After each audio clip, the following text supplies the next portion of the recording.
Olá, gente! Tudo bem com vocês? Olha, estamos aqui com mais uma aula sobre a vida de Jesus. Eu sou Cristiane, sou professora da Escola Dominical na Sala dos Novos Convertidos aqui da Primeira Igreja Batista em Petrolina. E para mim é um prazer poder caminharmos juntos falando sobre Jesus, o nosso Mestre, o Cordeiro de Deus que tirou o pecado do mundo, o nosso Salvador que se encarnou, que habitou entre nós, cheio de graça e de verdade. Convido você para, junto comigo, estudar a vida contagiante de Jesus, tá ok? Então vamos lá, gente. O nosso curso é dividido em 8 partes, tá? Então nós vamos estudar Nós estaremos estudando os 30 anos preparatórios da vida de Jesus. A gente também vai estudar o início do ministério da vida de Jesus. Nós vamos estudar o ministério de Jesus na Galileia, a época das retiradas, o ministério na Judéia, o ministério na Pérea, última semana de Jesus aqui na terra e a sua morte e ressurreição. Vamos comigo, tá? Hoje nós vamos estudar sobre o ministério de Jesus na Galileia. Você pode parar aí em casa essa tela, você pode abrir a sua Bíblia em Lucas capítulo 4, versículo 16 ao versículo 30, e a gente vai ver o que aconteceu, Jesus sendo rejeitado ali na Galileia. A nossa aula é interessante a gente saber tudo o que aconteceu ali na Galileia, tá? Então a gente vai ver Jesus indo para Nazaré, sua cidade natal. Ao chegar em Nazaré, num sábado, ele vai à sinagoga como qualquer outro judeu. E é interessante aí porque o líder da sinagoga geralmente chamava alguém para fazer a leitura. E aí, nesse dia, caiu Jesus. Jesus foi escolhido para fazer a leitura. Era de costume que o próprio líder escolhia o texto e escolhia alguém para fazer a leitura desse texto.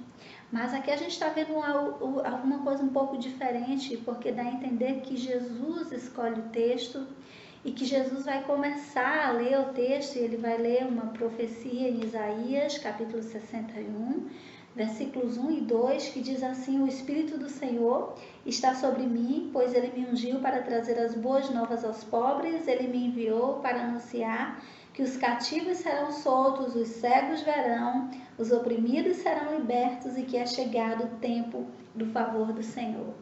Quando Jesus termina de ler esse texto, ele senta ali na sinagoga e todo mundo fica muito admirado a olhar para Jesus.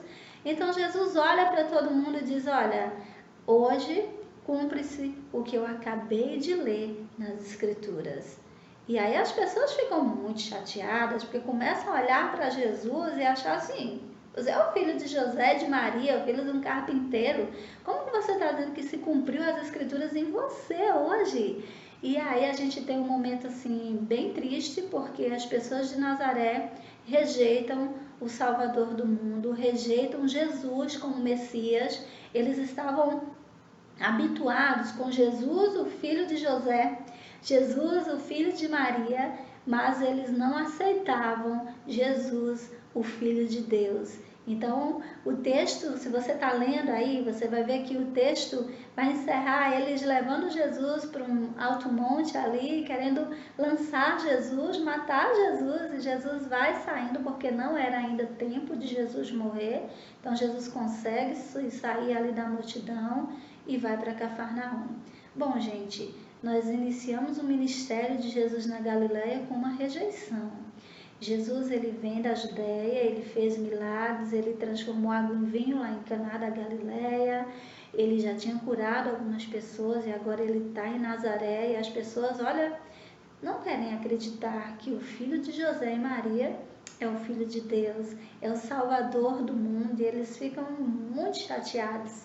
Nós vamos ver Marcos, capítulo 6, um outro momento onde Jesus mais uma vez visita Nazaré. E aí as pessoas ficam falando para Jesus que ele não faz milagres assim como ele faz em Cafarnaum. Jesus fica admirado com a incredulidade dos nazarenos. Os nazarenos eram para citar Jesus e para falar: puxa, que privilégio, o Rei dos Reis, o Senhor dos Senhores, foi o nosso vizinho, mora aqui, sou amiga da mãe dele. Mas não, eles simplesmente desprezam Jesus, por ser um próprio nazareno. Então, aí é o início do ministério de Jesus, tá, queridos? Nós vamos continuar agora falando o que acontece após Jesus ser rejeitado em Nazaré. Você pode mais uma vez pausar sua tela aí, abrir sua Bíblia em Lucas, capítulo 4, versículos 31 a 37. E o que acontece? Jesus é expulso de Nazaré, então Jesus ele fixa a residência em Cafarnaum. Cafarnaum é uma cidade, sabe, muito movimentada, uma cidade onde tem um porto, uma cidade onde a coleteria de impostos funciona ali, então a gente vai ver coletores de impostos indo e vindo, pessoas indo ali para colocar e entregar seus impostos, então é uma cidade movimentada. E Jesus escolhe uma cidade estratégica para ser a base do seu ministério. Então Jesus foi a Cafarnaum, uma cidade na Galileia, onde ensinava na sinagoga aos sábados. Você pode ler todo o texto e você vai ver Jesus ali como base em Cafarnaum, mas começando o seu ministério, ensinando pessoas nas sinagogas, indo de casa em casa, ensinando as pessoas em toda a região da Galileia. O ministério de Jesus na Galileia foi um ministério muito rico. Jesus ele não parou só em Cafarnaum, fixou ali base, mas era base, e de lá ele saía para falar do arrependimento às pessoas em todos os lugares da Galileia. A gente vai ver uma coisa interessante no ministério de Jesus na Galileia, é que Jesus faz muitos milagres, e você pode pensar, onde foi que aconteceu a pesca maravilhosa? Bom, a pesca maravilhosa aconteceu na Galileia, no mar da Galileia. Quando terminou de falar, disse a Simão, agora vá para onde é mais fundo e lance as redes para pescar. Está escrito em Lucas 5, de 1 a 11, você pode pausar sua tela, você pode ler esse texto e você pode ver um milagre aí maravilhoso que aconteceu. Simão era o discípulo de Jesus, não é? Jesus já havia escolhido, ele já estava andando com Jesus, mas o que acontece aí, Simão Pedro, junto com os seus amigos que eram pescadores, passaram a noite pescando, não pescaram nada. Então Jesus diz assim, olha, lança a rede aqui. E aí Pedro fica meio incrédulo, diz, olha Senhor, passamos a noite inteira ali pescando, mas sob a tua palavra lançaremos a rede. E a gente vai ver um milagre acontecer, onde eles pegaram tantos peixes que o barco estava afundando. Foi preciso pedir para os vizinhos vir e trazer os outros barcos e pegar aqueles peixes ali, porque era tanto peixe que não tinha condição deles levarem aqueles peixes ali até a margem do rio. Que, gente, é muito interessante quando a gente olha esse milagre, porque esse milagre está acontecendo um pouco antes de Jesus convocar os 12 discípulos. Então Jesus requer dos discípulos um tempo integral com eles. Seria um tempo de 3 anos, 12 homens que acompanhariam Jesus por 3 anos. Então Jesus faz um milagre aí, primeiro para falar com Pedro, que Pedro, olha, a partir de agora você será pescador de homens. Vamos começar, a missão começou. E eu creio que esse milagre é um milagre de provisão também, porque a família de Pedro, a família do João, do Tiago, eram pescadores. E agora os seus filhos iam sair para uma missão com Jesus, então Jesus faz um milagre de multiplicar e fazer essa pesca maravilhosa para que também os seus pais pudessem liberar os seus filhos para a missão, sem muita preocupação. Agora eles têm peixe à vontade aí para comer, para comercializar. Jesus é maravilhoso e ele faz um milagre pensando em todos os detalhes ali do seu ministério e do início do ministério ali na Galileia.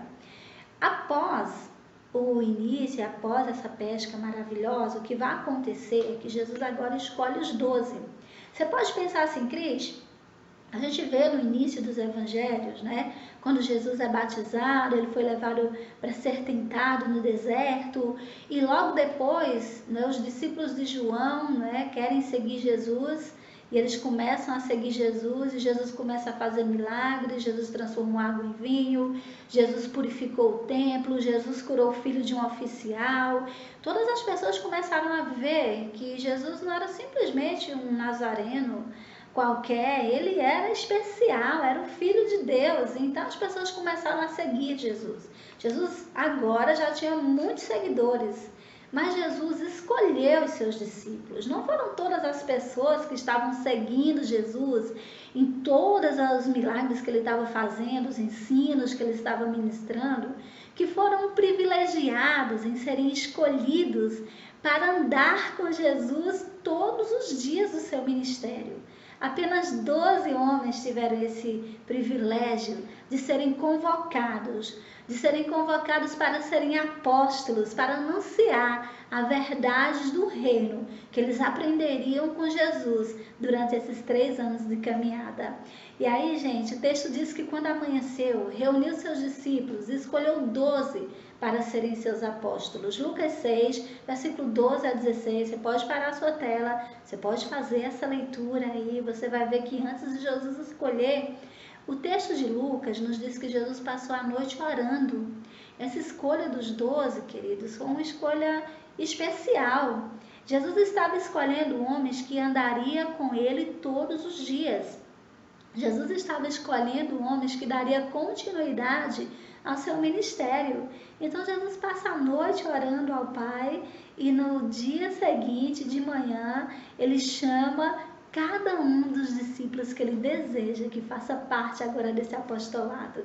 E eu sei que todos eles se tornaram agora discípulos com um privilégio enorme de seguir a Jesus. Aonde quer que Jesus fosse, estavam aqueles 12 homens ali. Tudo isso aconteceu na Galileia, tá, gente? Então, agora nós vamos pensar um pouquinho. Jesus escolhe os 12 e depois que ele escolhe os 12, é muito interessante a gente ler, tá? Em Lucas, Mateus, capítulo 5, capítulo 6, capítulo 7. Nós vamos ter agora o Sermão do Monte. O Sermão do Monte também foi ministrado na Galileia, tá bom? Então esse é o ministério na Galileia. Tudo que eu vou falar aqui aconteceu na Galileia. Jesus escolhe seus discípulos na Galileia. A pesca maravilhosa acontece na Galileia. O Sermão do Monte acontece na Galileia. Certo dia, quando Jesus viu que as multidões se ajuntavam, subiu à encosta do monte e ali sentou-se. Seus discípulos se reuniram ao redor e ele começou a ensiná-los. Você pode pausar a tela aí, pode ler. Sei que são 3 capítulos aí, não sei se você vai querer ler agora, você pode ler um outro momento. Mas a ideia é que agora Jesus diz, olha, eu estou convidando vocês para serem meus discípulos. Mas agora, sentem aqui. Jesus, o texto diz que uma multidão estava com Jesus. De todos os lugares vinham para ouvir Jesus, para sentar ao lado de Jesus e ouvir com tanta autoridade um nazareno falar daquele jeito. Todo mundo queria ouvir. Então, Jesus, mas o Sermão do Monte é específico ali para os discípulos. Jesus está ensinando agora como é o código de vida dos discípulos. Agora vocês são meus discípulos. Vocês vão andar comigo todos os dias. Agora, o que é que vocês devem fazer? E aí, se você dá uma olhada no Sermão do Monte, quantos ensinos preciosos tem para a vida dos discípulos, algo que desconcerta um pouquinho eles, porque eles estavam tão acostumados com a lei judaica, com tudo que o judaísmo trazia, e Jesus agora vai trazer, olha, a lei fala assim, que você deve amar aquele que te ama e odiar o seu inimigo. Eu, porém, vos digo, amem os vossos inimigos. Então, ele vai sempre usar a lei e também agora usar o que ele agora sugere que os discípulos, como servos seus, devem fazer. Jesus vai falar no Sermão do Monte sobre tantas coisas, gente, para a nossa vida. E ele vai falar sobre o jejum, porque era costume que as pessoas, ao jejuar, eles desfiguravam o rosto, para que todo mundo parecesse já para todo mundo que eles estavam, sabe, jejuando, fazendo um sacrifício para Jesus. E Jesus dizia para os discípulos, olha, eu não quero que seja assim. Quando você for jejuar, se você tem um motivo para jejuar, lava o seu rosto, toma um banho, penteia o cabelo, dá um sorriso, porque olha, o Pai que vem em secreto, ele vai te recompensar, ele vai cuidar de você. Jesus também vai falar sobre a oração, porque era de costume que líderes religiosos, ao orar, fizessem longas orações, que eles iam para as ruas, eles oravam nas esquinas, para que todo mundo pudesse ouvir. Então Jesus disse, olha, não façam isso. Quando vocês forem orar, feche a porta do quarto e o vosso Pai que vem em secreto os ouvirá. E aí Jesus vai continuar falando, ele fala sobre dar esmolas, sabe? A turma dava esmola e aí tocava trombeta para que todo mundo soubesse que eles estavam dando esmola e que eles eram boas pessoas. E aí Jesus diz, não faz assim, os meus discípulos, os meus servos não farão assim. Quando você der esmola, dá com a mão direita para que a esquerda não saiba. A ideia é que o meu Pai, que vê tudo em secreto, te recompensará. Queridos, o Sermão do Monte desconcerta muita gente ali na multidão, porque Jesus está agora dizendo, olha gente, tudo que vocês fazem para serem notados não vale para mim. Tudo que vocês fazem com a motivação errada não adianta para mim. Sabe, o coração de vocês tem que estar em mim. Jesus vai falando, olha, onde estiver o seu coração, o seu tesouro, né? Aí estará o seu coração. E a ideia é que Jesus está falando para os discípulos, olha, para ser meu discípulo, vocês precisam fazer diferente. Vocês precisam amar as pessoas. Bem-aventurado, e ele vai falar as bem-aventuranças. E esse sermão é riquíssimo, é um ensinamento riquíssimo para cada um de nós que somos discípulos de Jesus. É o nosso código de regra, de conduta. A gente pode dar uma olhadinha ali, bom, como que eu tenho que me comportar em determinada situação? Como eu tenho que me comportar diante de casamento? Então dá uma olhada no Sermão do Monte e aí nós temos tudo que Jesus Cristo preparou para nós, né? Aí a gente vai falar um pouco sobre ansiedade, que Jesus começa a ensinar, olha, não, vocês não devem andar ansiosos, não se preocupem com o que vão comer, com o que vão beber. No Sermão do Monte, Jesus está nos ensinando a fazer tudo com uma motivação correta. No Sermão do Monte, Jesus está nos ensinando a depender dele. No Sermão do Monte, Jesus está nos ensinando a amá-lo e fazer para que o Pai que vem em secreto nos recompense. Está nos ensinando a ter e querer e almejar a recompensa de Jesus e não dos homens. Após o Sermão do Monte, Jesus também começa a ensinar com parábolas, contando histórias do cotidiano, do dia a dia das pessoas. A gente vai pensar que Jesus, queridos, ele contou várias parábolas e uma delas é a do semeador. Os 4 evangelistas trazem a parábola do semeador. É muito legal, tá? Você pode ler em Mateus capítulo 13, tem várias parábolas. Você pode ler em Marcos capítulo 4, nós temos várias parábolas. Todo o evangelho, né, nós vamos ter Jesus contando parábolas. E aí você vai pensar assim, Cris, mas o que é uma parábola? Por que Jesus contou parábola? E a gente vai pensar que parábolas eram histórias contadas por Jesus no dia a dia, era um método que os rabinos e os mestres da lei já utilizavam. Jesus não utilizou nenhum método novo, nem uma didática assim que nunca tivesse sido usada e agora está sendo usada pelo mestre. Não, Jesus usou o método das outras pessoas, que os outros professores ensinavam. Mas tem uma diferença, porque quando Jesus terminava de contar uma história, as pessoas se surpreendiam. As pessoas sempre caíam em si, sempre reconheciam o seu erro após cada história.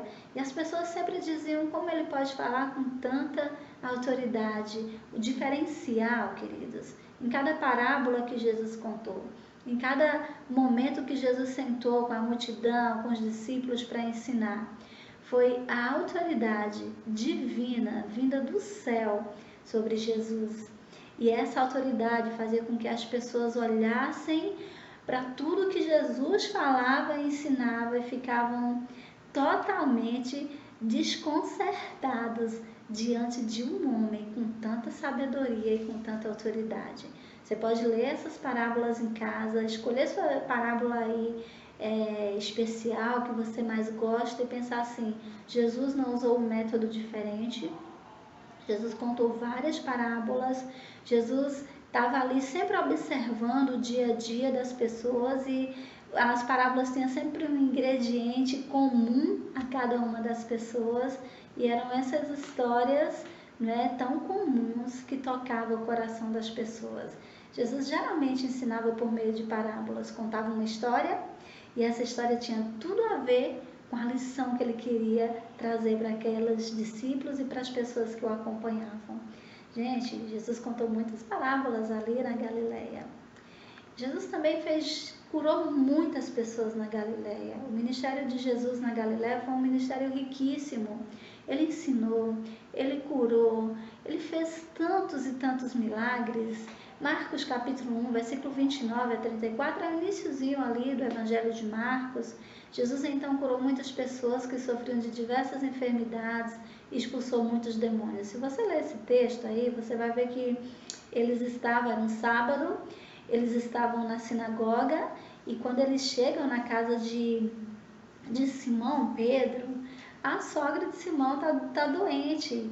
O texto de Marcos, Mateus vai falar que ela estava acamada, ela estava com febre.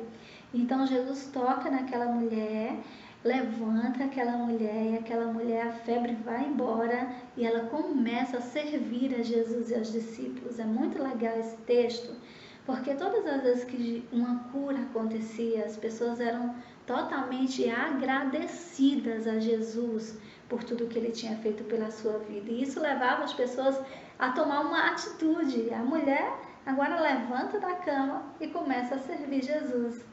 É muito interessante quando você dá uma olhada nessa história, é que muitas pessoas vieram até a casa ali de Pedro para serem curadas. E Jesus expulsou muitos demônios daquelas pessoas. Jesus levou sobre si as nossas enfermidades. Ele tirou a doença e a dor das pessoas enquanto esteve na terra. Jesus não foi um Deus humano que não se compadeceu do sofrimento do outro. É legal a gente entender que Jesus, ele curou, e várias curas foram para que as pessoas acreditassem que ele era o Messias, mas várias curas também realizadas por Jesus ali na Galileia foi por compaixão. Jesus olhava para as pessoas e tinha compaixão delas, e a compaixão de Jesus levava a ilação. Então ele curou leprosos, ele curou tantas pessoas ali, libertou pessoas oprimidas. Jesus curou cegos ali na Galileia.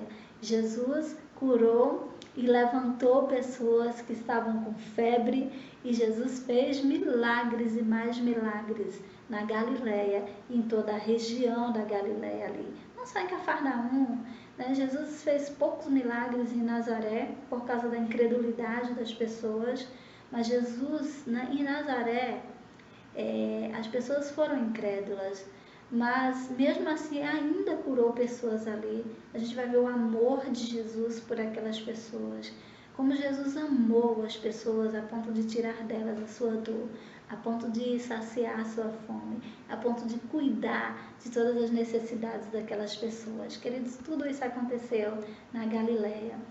Nós vamos ter também na Galileia muitas pregações. Jesus gastou muito tempo na Galileia ensinando os discípulos, ensinando as pessoas.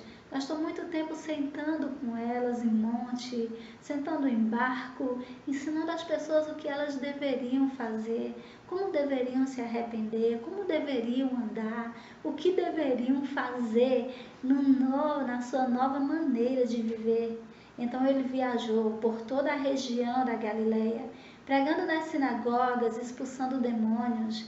Se você dá uma pausa nessa tela agora e você lê esse texto, você vai ver que Jesus, ele não parava, sabe? Ele estava sempre andando, ele estava sempre curando pessoas, ele estava sempre anunciando para as pessoas que elas precisavam se arrepender. E qual era a pregação de Jesus? Arrependei-vos e crede no Evangelho. Essa era a mensagem do Rei dos Reis ali na Galileia. Arrependei-vos e crede no Evangelho. Continua sendo a mensagem de Jesus para mim e você ainda hoje. Continuando no ministério de Jesus na Galileia, Jesus também foi muito perseguido na Galileia. Os fariseus sempre o perseguiram. Quando alguns fariseus, mestres da lei, viram Jesus comer com cobradores de impostos, e outros pescadores perguntaram a seus discípulos por que ele come com cobradores de impostos e pecadores. Queridos, Jesus sempre andou com pessoas que precisavam ser curadas e que desejavam ser curadas por ele. Os mestres da lei, os fariseus, ficaram desconcertados, ficaram muito chateados. Como que Jesus anda com pecadores? Como que Jesus senta na mesa de um publicano? Como que Jesus conversa com uma mulher?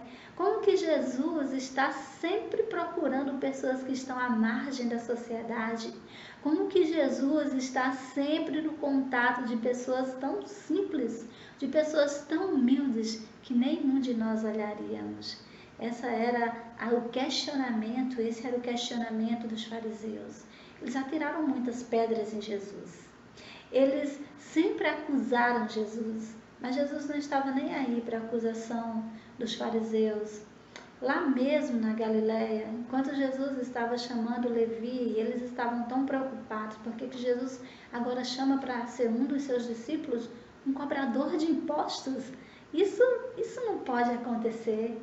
E aí Jesus dá uma resposta interessante para aqueles discípulos, para aqueles fariseus. Ele vai dizer, olha, eu não vim chamar os sãos, as pessoas que estão curadas, eu vim curar aqueles que estão doentes. Vocês se acham tão bons a ponto de não precisar de mim, vocês já estão curados, mas eu vim para curar todos aqueles que precisam e que sabem que precisam de um Salvador. Queridos, a nossa aula termina aqui hoje com o Ministério de Jesus na Galileia. Convido você a fazer a leitura de todos os textos, nós estamos aí, nossos textos já estão aí. Se você pausou a tela e conseguiu ler essas referências bíblicas, eu fico muito feliz que aí você consegue caminhar junto comigo. Caso você não tenha conseguido pausar a tela e fazer a leitura, você pode dar uma olhada no vídeo novamente, fazer a leitura dos textos bíblicos. Foram todos esses textos que eu utilizei na nossa aula de hoje. Eu estou muito feliz que você está nos acompanhando e conhecendo Jesus. A nossa aula encerra aqui hoje. Que Deus abençoe sua vida ricamente, que você esteja diante de Jesus como discípulo dele. Não existe nada melhor que ser um discípulo de Jesus e fazer aquilo que ele faz e que ele já fez. A gente pode observar e continuar sabendo que nós temos alguém que podemos seguir e amar até o fim. Próxima aula nós estaremos com a época das retiradas. Não perca. Que Jesus Cristo abençoe sua vida ricamente.